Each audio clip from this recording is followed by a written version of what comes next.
कानपुर के नवबस्ता थाना क्षेत्र के निवासी गौरव श्रीवास्तव ने कानपुर प्रेस क्लब में न्याय की गुहार लगाते हुए बताया कि वे बीसी चलाते थे, जिनका पूरा लिखा पढ़ी और साक्ष्य भी हैं। पैसे का लेन देन बैंक अकाउंट के डिटेल में है, लेकिन अब कुछ लोग जबरन आरोप लगा रहे हैं कि पैसा ले रखा है, दे नहीं रहे हैं। इस बाबत पुलिस ने भी झूठे 151 के मुकदमे में चालान कर दिया है और एक भी नहीं सुनी।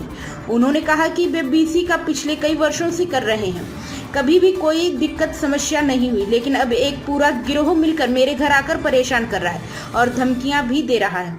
इस मामले में पुलिस कोई सुनवाई भी नहीं कर रही है। पीड़ित ने यह भी बताया कि अगर किसी व्यक्ति का कोई पैसा बाकी है तो साक्ष्य दिखाकर अपना पैसा भी ले जा सकते हैं, लेकिन बिना वजह परेशान न किया जाए। गौरव श्रीवास्तव, सन ऑफ कैलाश श्रीवास्तव, 131 गोपाल नगर, थाना नवबस्ता के अंतर्गत आता हूँ। मामला यह है कि रुपए का लेन देन है। मैंने भी लोगों को रुपया दे रखा है और मेरे ऊपर भी लोगों ने रुपया दे रखा है, लेकिन मैंने जिन लोगों ने मेरे ऊपर पैसा लगाया है, मैंने उनको ब्याज सहित पैसा वापस कर दिया है, ऐसा मेरे बैंक स्टेटमेंट कह रहे हैं। आप मेरे बैंक स्टेटमेंट चेक कर लीजिए और विपक्ष से भी अपने बैंक स्टेटमेंट मंगा कर आप उनसे चेक करा सकते हैं। यदि मेरे ऊपर कोई पैसा लेनदारी निकल रहा है तो मैं देने के लिए तैयार हूँ, लेकिन मेरे पास एक एक दो व्यक्ति आए, अपना स्टेटमेंट लाए, स्टेटमेंट लाए और मेरे ऊपर देनदारी निकल रही है तो मैं दे दूंगा। अगर उनके ऊपर देनदारी निकल रही है तो वो मुझे दे दें। ये पैसा सर बीसी का रहा है और कुछ लोगों ने मेरे ऊपर प्राइवेट पैसा भी लगाया था कि हम ये किसी को दूसरे को पैसा फाइनेंस कर सके। ये बीसी कब से चला रहे हैं? मैं ये बीसी 2 से 2.5 साल से चला रहा हूँ और ये विपक्ष भी जानता है कि 2.5 से 3 साल में मैंने एक एक रुपए का हिसाब एक एक व्यक्ति को कर रखा है। बीसी चला रहे थे, अलग अलग बीसी चला रहे थे। कितनी बीसी इस समय आप चला रहे हैं? 10 से 12 कमेटी थी हर महीने। कितने रुपए की बीसी चला? 1 लाख रुपए से लेकर 10 लाख रुपए तक। जी सर।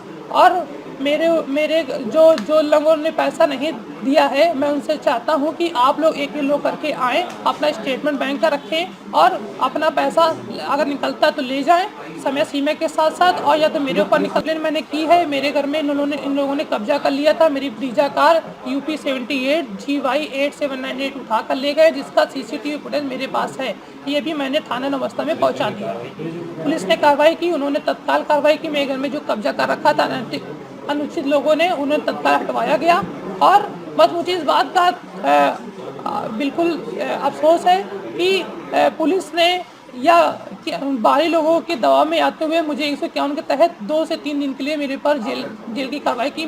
मुझे जो 1 हफ्ते का समय पुलिस ने दिया था उस पर अभी तक कोई कार्रवाई नहीं की गई, लेकिन अब पुलिस ने कार्रवाई की है और कह रही है कि आप अपना स्टेटमेंट बने। एक दो लोगों को हम बुलाकर स्टेटमेंट की तहकीकात करेंगे जैसा होगा। मीडिया के माध्यम से मैं अधिकारियों तक ये बात पहुंचाना चाहता हूं कि सर मेरी निष्पक्ष जांच हो। अगर पैसे के लेन देन विपरीत निकल रहा है तो मुझे देनदारी मिले, या मेरे ऊपर निकल रहा है तो मुझसे ले लिया जाए।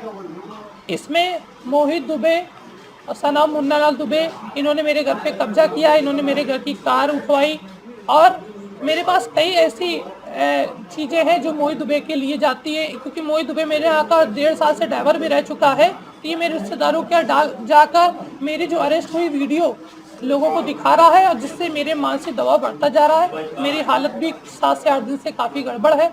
बस मैं ये चाहता हूँ कि इसकी निष्पक्ष जांच हो और मैं कहीं भी बाहर नहीं जा रहा हूँ, मैं कानीपुर में हूँ। मैं चाहता हूँ कि इसकी जांच हो और जो भी हो वो सच निकल कर आए। प्राइम संदेश न्यूज से शकील अहमद की विशेष रिपोर्ट।